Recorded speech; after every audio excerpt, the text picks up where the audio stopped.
தென்காசி அரசு மாவட்ட தலைமை மருத்துவமனையில் பெரும் சர்ச்சை எழுந்துள்ளது. திமுக மாவட்ட பஞ்சாயத்து உறுப்பினர் கனிமொழி மற்றும் அவரது ஆதரவாளர்கள் மீது மருத்துவமனை மருத்துவர்கள் கடுமையான குற்றச்சாட்டுகளை முன்வைத்துள்ளனர்.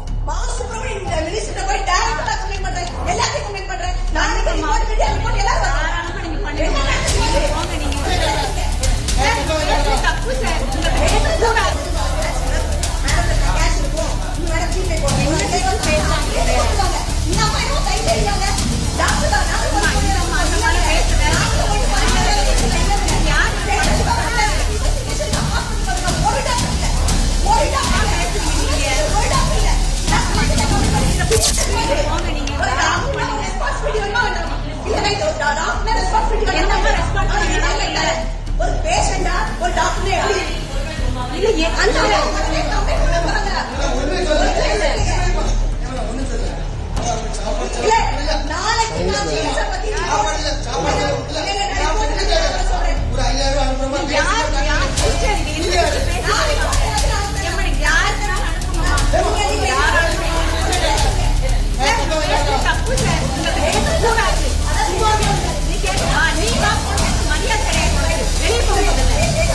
ஜிபே வழியாக பணம் பரிமாற்றம் செய்து அதற்கு ஈடாக 5000 ரொக்கமாக தர மறுத்த ஒரு மருத்துவர் மிரட்டப்பட்டதாக அவர்கள் குற்றம் சாட்டுகின்றனர்.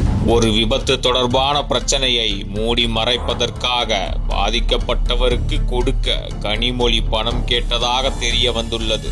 இச்சம்பவம் குறித்து மருத்துவமனை கண்காணிப்பாளர் ஆர் ஜெஸ்லின் சம்பந்தப்பட்ட திமுக கவுன்சிலர் மீது காவல்துறையில் புகார் அளிக்கப்படும் என்று உறுதிப்படுத்தியுள்ளார்.